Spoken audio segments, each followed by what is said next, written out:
नमस्कार। आज हम लोग बिहार बोर्ड क्लास 10th का हिंदी का पाठ्य पुस्तक पढ़ेंगे लोग। हम लोग काव्य खंड का अध्ययन कर रहे थे लोग, और काव्य खंड में जो चौथा पाठ है प्रेम घन, उनके जीवनी को हम लोगों ने देखा था।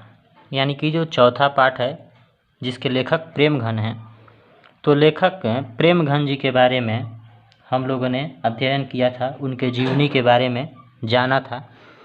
आज हम लोग को पढ़ना है प्रेम घन जी के द्वारा लिखित जो काव्य है, कवि के द्वारा लिखित जो कविता है, उसको हम लोग पढ़ेंगे लोग। तो जिस कविता को इन्होंने लिखा है, जिस काव्य को लिखा है, उसका शीर्षक क्या है? तो उसका शीर्षक है स्वदेशी। प्रेम घन जी ने क्या लिखा है यहाँ पे? स्वदेशी। देखिए, इस कविता का जो शीर्षक है उसका नाम स्वदेशी है, और ये दोहा के रूप में है। किसके रूप में है? दोहा के रूप में है। इसमें 10 दोहा है, आप लोग गिन सकते हैं लोग। 1 2 3 4 5 6 ऐसे करके 10 इसमें दोहा है। तो प्रेम घन जी के 10 दोहों को आप लोगों को पढ़ना है, जिसका शीर्षक क्या रखा गया है? तो शीर्षक रखा गया है स्वदेशी। स्वदेशी, स्व का मतलब अपना, देशी का मतलब होता है देश, यानी कि अपने देश से संबंधित। इसमें कवि क्या करते हैं? देखिए, इसमें जो कवि जो प्रेम घन है, वो हम भारतीय लोगों पर, भारत के राजनेताओं पर, हम भारतीय लोगों पर उपहास करते हैं, व्यंग करते हैं। कहने का अर्थ है हम भारतीयों की, समझिए एक तरीक़ा से ये उपहास करते हैं, शिकायत करते हैं हम भारतीयों की कि जो हम भारतीय हैं वे अपनी सभ्यता और संस्कृति को दिन प्रतिदिन छोड़ते जा रहे हैं और विदेशी सभ्यता संस्कृति को अपनाते जा रहे हैं, जो कि बहुत ही गलत है। हम लोग अपनी भाषाओं को छोड़ते जा रहे हैं और दूसरे देश की भाषाओं को अपनाते जा रहे हैं। कवि के कहने का अर्थ है कि मनुष्य अपने देश की वस्तुओं का इस्तेमाल न करके विदेशी वस्तुओं का इस्तेमाल कर रहा है। कवि के कहने का अर्थ ये है कि मनुष्य जो है अपनी सभ्यता संस्कृति में न रह करके विदेशी सभ्यता संस्कृति में रहना उसको काफ़ी अच्छा पसंद कर रहा है। तो ये जो है, ये हमारी सभ्यता संस्कृति की पतन का ये कारण हो सकता है। हमारी सभ्यता संस्कृति नष्ट हो सकती है, खत्म हो सकती है। तो इसलिए हमें भी अपनी सभ्यता संस्कृति को बचाना होगा और हमें जागरूक होना होगा। तो इसीलिए कवि जो है हम भारतीयों का व्यंग करते हैं कि यहाँ के जो राजनेता हैं, यहाँ के जो व्यक्ति हैं, मनुष्य हैं, सारे के सारे मानसिक रूप से ये अंग्रेज़ों के क्या हो चुके हैं? गुलाम हो चुके हैं, विदेशियों के गुलाम हो चुके हैं। तो देखिए, इनके जो दोहा हैं 10 दोहा, तो उन 10 दोहों के माध्यम से आप लोग समझिए कि ये कैसे हम भारतीयों की व्यंग करते हैं।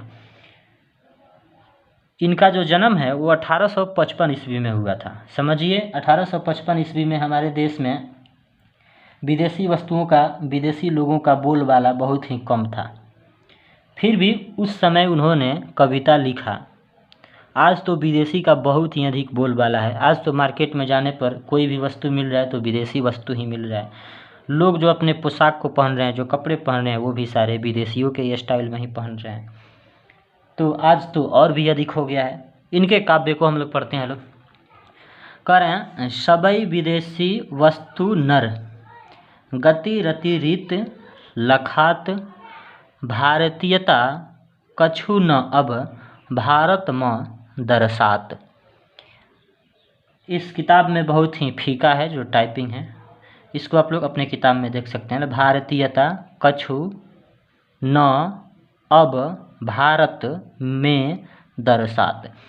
कवि कह रहे हैं, सब विदेशी वस्तु नर, गति रति रीत लखात। ये दोहा में है, तो इसको आप लोग संगीत के माध्यम से भी इसका उच्चारण कर सकते हैं। सब विदेशी वस्तु नर, गति रति रीत लखात, भारतीयता कछु न अब भारत दर्शात, भारत दर्शात। कवि के कहने का अर्थ है कि सब विदेशी वस्तु नर, यानी कि जो वस्तु हैं या जो नर मनुष्य हैं सब के सब क्या हो गए हैं, विदेशी हो चुके हैं, यानी कि विदेशियों को वस्तुओं को अपना चुके हैं और अपने आप लोग देखिए वे अपने आप को भी ऐसे बदल चुके हैं कि मानो कि वे विदेशी ही हैं। गति, गति का मतलब होता है चाल चलन, स्वभाव। रति का मतलब होता है लगाव और रीत का मतलब होता है रीति रिवाज, पद्धति। लखात का मतलब होता है दिखाई देना, यानी कि वस्तु हो या नर हो सब के सब विदेशी हो गए हैं। हमारी गति यानी कि हमारी चाल, हमारी स्वभाव, हमारी रति यानी कि हमारी लगाव और जो हमारी रीत है, जो हमारी रीति रिवाज है, जो पद्धति है, सब का सब लखात दिखाई दे रही है। क्या दिखाई दे रही है, तो विदेशी यानी कि विदेशियों के जैसा। कह रहे भारतीयता कछु न अब, यानी कि भारतीयता नाम का कछु न अब यानी कि कुछ भी नहीं अब भारत में दर्शात। दर्शात का मतलब होता है देखना, यानी कि भारतीयता कुछ अब भारत में भी नहीं दर्शात यानी कि नहीं दिखाई दे रहा है। कवि के कहने का अर्थ है कि वस्तु हो या नर हो, मनुष्य हो, सब के सब विदेशी हो गए हैं। हमारी गति, हमारी रति, हमारी रीत, कहने का अर्थ है हमारी स्वभाव, हमारी लगाव जो है, हमारी जो रति है और जो हमारी रीति रिवाज है, जो हमारी पद्धति है, सबका सब विदेशी दिखाई दे रहा है। ऐसा मानो कि भारतीयता नाम का कुछ भी अब भारत में ही दर्शात नहीं है, यानी कि कहने का अर्थ है कि अब भारतीयता नाम का कुछ भी अब भारत में ही दिखाई नहीं दे रहा है, अर्थात सबका सब विदेशी हो चुका है, दूसरे देश का हो चुका है। ऐसा ये कह रहे हैं। दूसरे दोहे में आते हैं लोग, कह रहे हैं मनुज भारती देखी को सकत नहीं पहचान, मुसलमान हिंदू किधों कई हैं ये क्रिस्तान। ये दूसरा दोहा है। दूसरा दोहा जो है, मनुज भारती देखी को सकत नहीं पहचान, मुसलमान हिंदू किधों कई ये हैं क्रिस्तान, कई ये हैं क्रिस्तान। कहने का अर्थ है कवि का, मनुज का मतलब होता है मनुष्य, भारती का मतलब होता है भारत, यानी कि भारत के जो मनुष्य हैं, देखी को यानी कि उनको देख करके, को का मतलब कोई भी, सकत नहीं पहचान यानी कि पहचान नहीं सकता है। आज भारतीय मनुष्य को, मनुज भारतीय अर्थात भारत के मनुष्यों को देख करके कोई भी पहचानने में संभव नहीं है। कवि के कहने का अर्थ है कि हमारी जो पोशाक है, हमारी जो रहन सहन है, वह पूर्ण रूप से बदल चुका है, विदेशियों के स्टाइल का हो चुका है, यानी कि हम पूर्ण रूप से विदेशियों के जैसे ही हो गए हैं। इसलिए अब कोई हमें देख करके भी पहचान नहीं सकता है। मुसलमान, मुसलमान हैं, हिंदू अर्थात हिंदू हैं, किधों का मतलब कौन से, के हैं यानी कि ये का मतलब, ये क्रिस्तान का मतलब होता है आप लोग को क्रिश्चियन, ईसाई। कह रहे हैं भारतीय मनुष्य को देख करके कोई भी पहचान नहीं सकता है कि ये मुसलमान हैं, हिंदू हैं कि ये ईसाई हैं अर्थात क्रिश्चियन हैं। कहने का अर्थ है कवि का कि हम पूर्ण रूप से विदेशियों जैसे ही हो गए हैं। हमारा वेशभूषा, हमारी विद्या पढ़ाई, हमारा रीति रिवाज, हमारी पद्धति, सबका सब विदेशियों के जैसा ही हो चुका है। इसलिए अब देख करके भी नहीं समझा जा सकता है कि कौन मुसलमान है, कि कौन हिंदू हैं, कि कौन क्रिश्चियन है। कहने का अर्थ है मुसलमान जो होते हैं वे कुर्ता पजामा पहनते हैं, हिंदू जो हैं वे धोती कुर्ता पहनते थे, और क्रिश्चियन जो हैं वे कोट पैंट या आधे आधे कपड़े पहनते हैं, वैसे कपड़े पहनते हैं जो शरीर को आधा ढकता है और आधा शरीर उसी तरह से नंगे रहता है। तो अब देख करके वैसे ठीक उसी प्रकार अब भारतीय हो चुके हैं, यानी कि भारतीय लोगों को भी देख करके शहर में अगर चले जाइए तो भारतीय लोगों को देख करके भी अब कोई नहीं पहचान सकता है कि ये ईसाई है, कि मुसलमान है, कि ये क्रिश्चियन है। ऐसे ही हम लोग अपनी वेशभूषा, अपनी रीति रिवाज, अपनी पद्धति बना चुके हैं। तो ये दूसरा दोहा था इनका। तीसरा दोहा है, कवि कहते हैं प्रेमघन जी कहते हैं, पढ़ी विद्या परदेश की बुद्धि विदेशी पाए, चाल चलन परदेश की गई इन्हें अति भाय। यानी कि पढ़ी विद्या परदेश की, बुद्धि विदेशी पाए, चाल चलन परदेश की, गई इन्हें अति भाए। दोहा है, तो इसको आप लोग संगीतबद्ध इसको कर सकते हैं। हेलो। पढ़ी विद्या परदेश की, बुद्धि विदेशी पाए, चाल चलन परदेश की, गई इन्हें अति भाए, गई इन्हें अति भाए। कहने का अर्थ है, कवि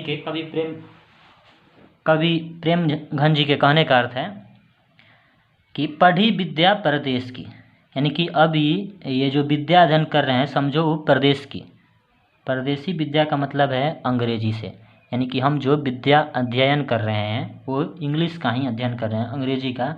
अपनी भारतीय भाषाओं को, हिंदी हो, संस्कृत हो, कन्नड़ हो, तेलुगु हो, मराठी हो, मतलब ये भी जो भी क्षेत्रीय भाषाएं हैं या जो हम लोग की जो भारतीय भाषाएं हैं, उसको भारत के लोग ही क्या करते जा रहे हैं, छोड़ते जा रहे हैं और विदेशी भाषाओं को अपनाते जा रहे हैं। तो यहीं कवि कह रहे हैं कि पढ़ी विद्या परदेश की, यानी कि अब ये परदेशी विद्या पढ़ रहे हैं, इंग्लिश पढ़ रहे हैं।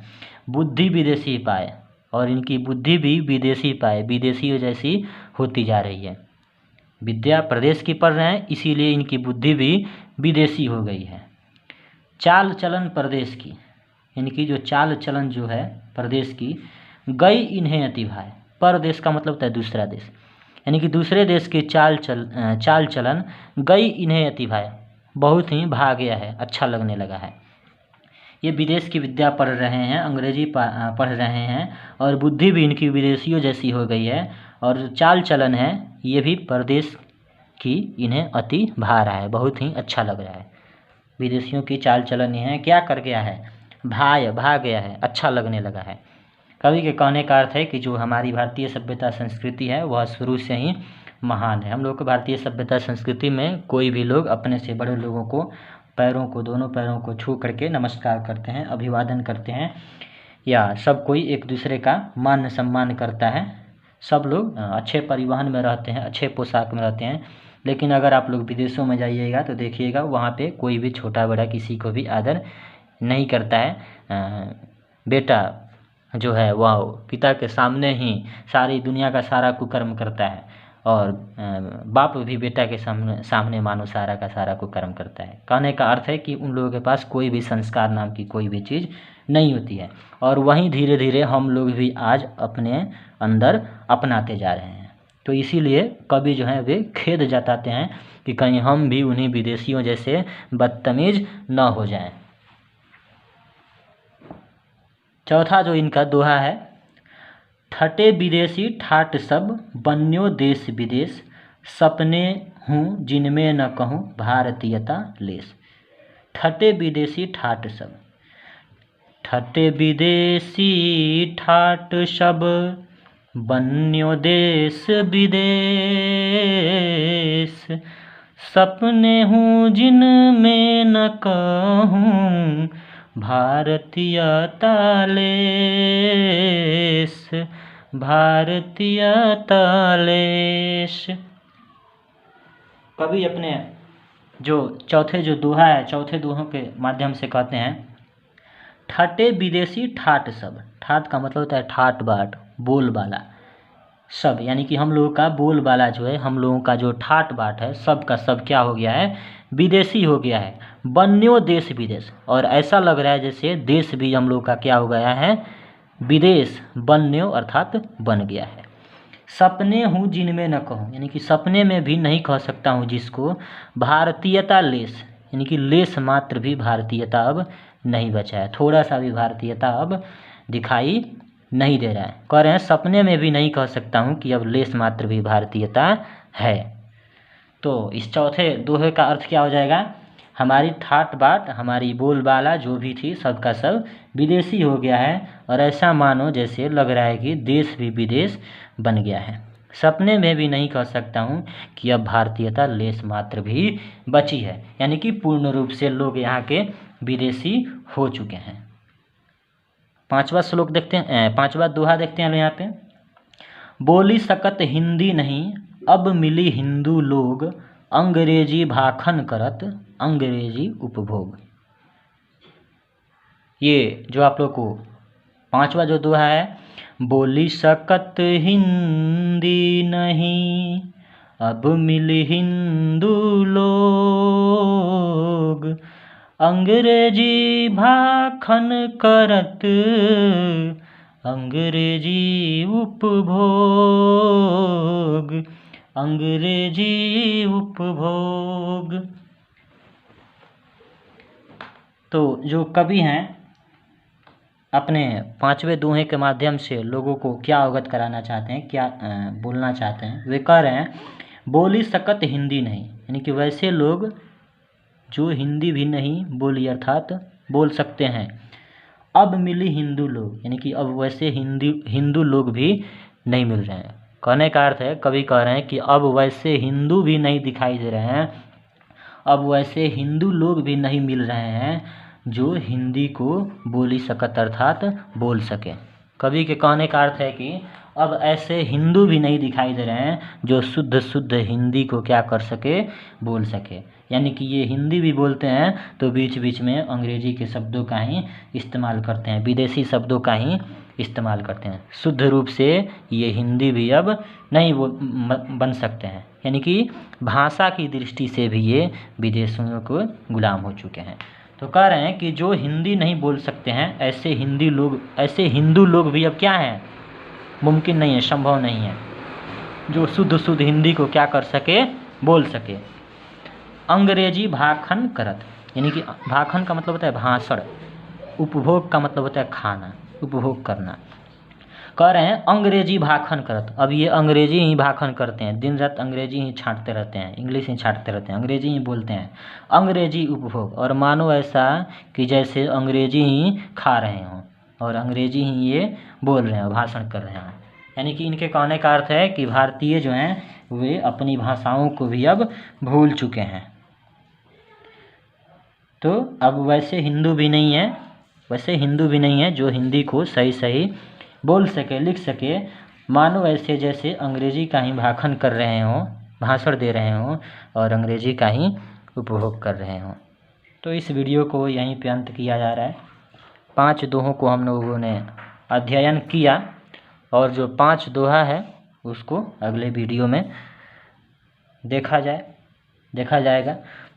देखिए, कवि के कहने का अर्थ है कि हम लोग जो अंग्रेजी है या जो विदेशी भाषाएं हैं उसको पढ़ें, लेकिन अपने देश की भाषाओं को नहीं भूलें, अपनी सभ्यता संस्कृति को हम लोग नहीं भूलें, अपनी सभ्यता संस्कृति को, अपनी भाषाओं को हम लोग को बचाना होगा, नहीं तो हम लोग का भी देश पूरा तरीक़ा से विदेश हो जाएगा। और विदेशी होने का मतलब है न पुत्र जो पिता का आज्ञा मानेगा, न भाई का आज्ञा मानेगा। कहने का अर्थ है कि सारे के सारे विदेशियों जैसे ही हो जाएंगे। मिलते हैं लोग अगले वीडियो में, तब तक के लिए राम राम।